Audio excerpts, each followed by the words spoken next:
ಇವತ್ತಿನ ದಿನ ಈ ವಿಡಿಯೋದಲ್ಲಿ ತಾರ್ಲೆ ಮೀನು ಸಾಂಬಾರನ್ನು ಯಾವ ರೀತಿ ಮಾಡೋದು ಅಂತ ಹೇಳಿ ತೋರಿಸ್ಕೊಡ್ತೀನಿ.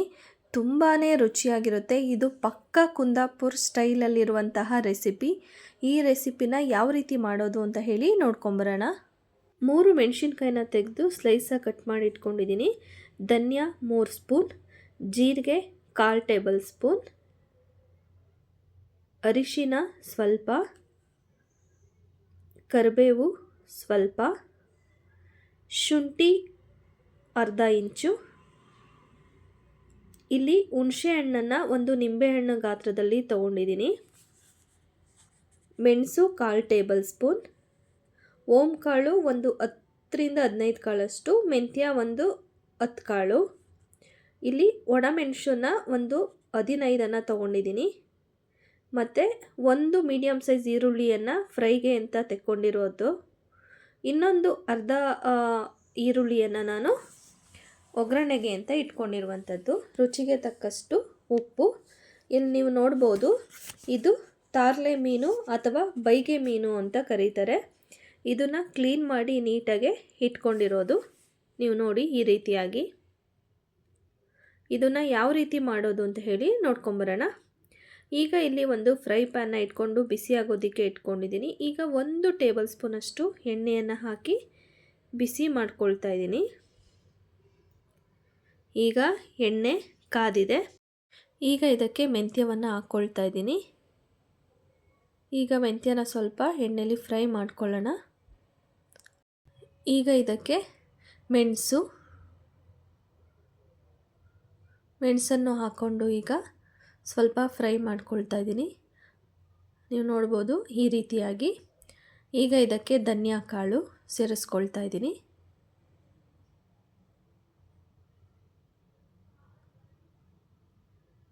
ಹಾಗೆ ಇದಕ್ಕೆ ಜೀರಿಗೆ, ಹಾಗೆ ಓಂ ಕಾಳು. ಈಗ ಇದಕ್ಕೆ ಕರಿಬೇವನ್ನು ಕೂಡ ಸೇರಿಸ್ಕೊಳ್ತಾ ಇದ್ದೀನಿ. ಈಗ ಇದನ್ನು ಸ್ವಲ್ಪ ಚೆನ್ನಾಗಿ ಬಾಡಿಸ್ಕೊಳ್ಳೋಣ. ಸ್ವಲ್ಪ ಕೆಂಪಗಾಗಬೇಕು ಕಾಳುಗಳೆಲ್ಲ.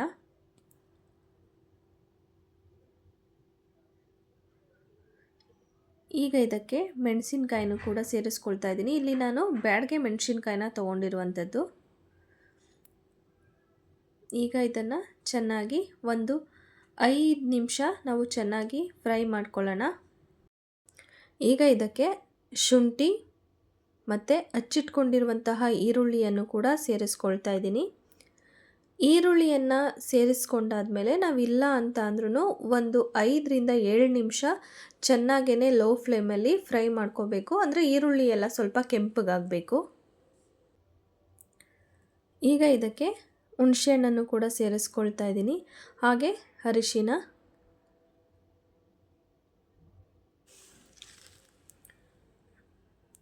ಇದಿಷ್ಟನ್ನು ಕೂಡ ಈಗ ಸ್ವಲ್ಪ ತಣ್ಣಗಾಗೋದಕ್ಕೆ ಬಿಡೋಣ. ಈಗ ಇದನ್ನು ನಾನು ಮಿಕ್ಸಿ ಜಾರ್ಗೆ ಫ್ರೈ ಮಾಡಿರುವಂಥದ್ದನ್ನು ಹಾಕ್ಕೊಂಡಿದ್ದೀನಿ. ಈಗ ಇದನ್ನು ನಾವು ರುಬ್ಕೊಳ್ಳೋಣ. ನೀವು ನೋಡ್ಬೋದು ಮಸಾಲವನ್ನು ರುಬ್ಬಾಗಿದೆ. ಈಗ ಇಲ್ಲಿ ಒಂದು ಕಡಾಯಿನ ಇಟ್ಕೊಂಡು ಇದಕ್ಕೆ 1 ಟೇಬಲ್ ಸ್ಪೂನಷ್ಟು ಎಣ್ಣೆಯನ್ನು ಸೇರಿಸ್ಕೊಳ್ತಾ ಇದ್ದೀನಿ. ಈಗ ಇದಕ್ಕೆ ಹಚ್ಚಿಟ್ಕೊಂಡಿರುವಂತಹ ಈರುಳ್ಳಿಯನ್ನು ಸೇರಿಸ್ಕೊಳ್ತಾ ಇದ್ದೀನಿ.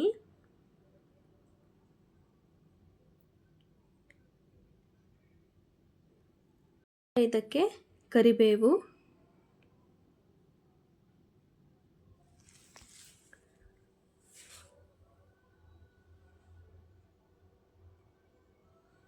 ಶುಂಠಿ,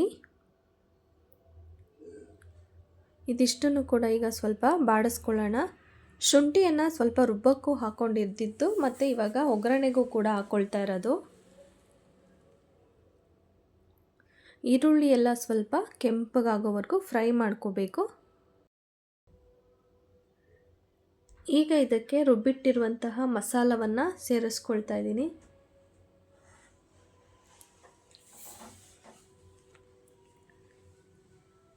ಈಗ ಇದನ್ನು ಚೆನ್ನಾಗಿ ಮಿಕ್ಸ್ ಮಾಡ್ಕೊಳ್ಳೋಣ.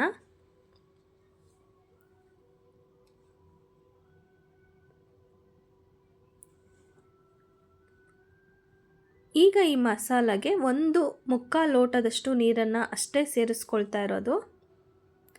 ಈಗ ಮತ್ತೆ ಇದನ್ನು ಒಂದು ಸಲ ತಿರುಗಿಸಿ ಬಿಡೋಣ. ಈಗ ಇದಕ್ಕೆ ಹಚ್ಚಿಟ್ಕೊಂಡಿರುವಂತಹ ಮೆಣಸಿನ್ಕಾಯಿನೂ ಕೂಡ ಸೇರಿಸ್ಕೊಳ್ತಾ ಇದ್ದೀನಿ.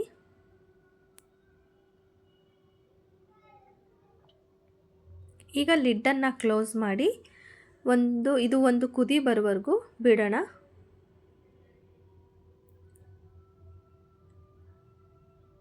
ನೀವು ನೋಡ್ಬೋದು ಈಗ ಇದು ಚೆನ್ನಾಗಿ ಕುದಿ ಬಂದಿದೆ.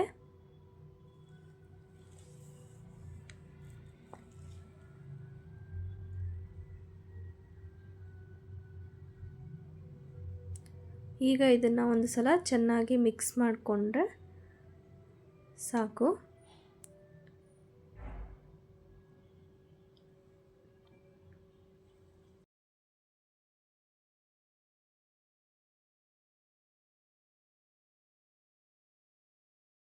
ಈಗ ಇದಕ್ಕೆ ರುಚಿಗೆ ತಕ್ಕಷ್ಟು ಉಪ್ಪನ್ನು ಸೇರಿಸ್ಕೊಳ್ತಾ ಇದ್ದೀನಿ.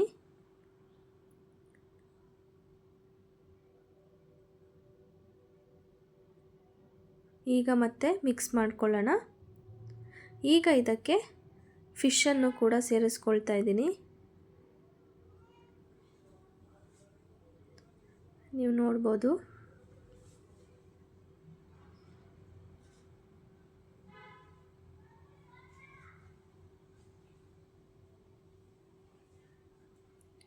ನಾವು ಫಿಶನ್ನು ಸೇರಿಸ್ಕೊಂಡ್ಮೇಲೆ ಯಾವುದೇ ಕಾರಣಕ್ಕೂ ನಾವು ಸ್ಪೂನಲ್ಲಿ ಅದನ್ನು ತಿರುಗಿಸೋ ರೀತಿ ಮಾಡಬಾರ್ದು.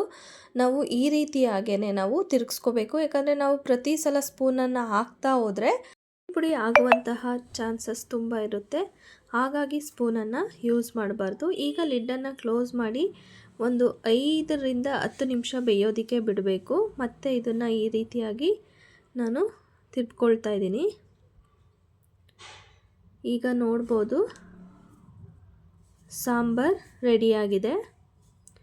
ಇದ್ರ ಒಂದು ವಿಶೇಷ ಏನಂತ ಅಂದರೆ ಈ ಸಾಂಬಾರನ್ನ ನಾವು ಮಾಡಿದ ದಿನವೇ ತಿನ್ನೋದಕ್ಕಿಂತ ನೆಕ್ಸ್ಟ್ ಡೇ ಆ ಸಾಂಬಾರನ್ನ ಇಟ್ಟು ಮತ್ತೆ ಕುದಿಸಿ ಇಟ್ಟು ತಿಂದರೆ ತುಂಬಾ ಟೇಸ್ಟು. ಮತ್ತು ಇದರಲ್ಲಿ ಎಣ್ಣೆಯ ಅಂಶ ಜಾಸ್ತಿ ಇರೋದ್ರಿಂದ ಇದು ದೇಹಕ್ಕೂ ಕೂಡ ತುಂಬಾ ಒಳ್ಳೆಯದು. ಮತ್ತು ಮಕ್ಳಿಗಂತೂ ಇದು ತುಂಬಾ ಒಳ್ಳೆಯದು. ಅಂದರೆ ಅವರ ಒಂದು ನೆನಪಿನ ಶಕ್ತಿಗೂ ಕೂಡ ಫಿಶ್ಶು ತುಂಬಾ ಒಳ್ಳೆಯದು. ಈ ರೀತಿ ಸಾಂಬಾರನ್ನ ಒಂದು ಸಲ ಮನೇಲಿ ಟ್ರೈ ಮಾಡಿ, ತುಂಬಾ ಇಷ್ಟಪಡ್ತೀರಾ. ಈ ವಿಧಾನದಲ್ಲಿ ಒಂದು ಸಲ ಸಾಂಬಾರನ್ನ ಟ್ರೈ ಮಾಡಿ, ತುಂಬಾ ಇಷ್ಟಪಡ್ತೀರಾ. ಯಾರೆಲ್ಲ ಫಿಶ್ ಸಾಂಬಾರು ನಮಗೆ ತಿನ್ನೋಕ್ಕೆ ಇಷ್ಟ ಆಗಲ್ಲ ಅಂತ ಹೇಳ್ತಾರೋ ಈ ವಿಧಾನದಲ್ಲಿ ಮಾಡಿಕೊಟ್ಟಾಗ ತುಂಬಾ ಇಷ್ಟಪಟ್ಟು ತಿಂತಾರೆ. ಯಾಕಂದರೆ ಟೇಸ್ಟಿಯಾಗೂ ಕೂಡ ತುಂಬಾ ಇರುತ್ತೆ.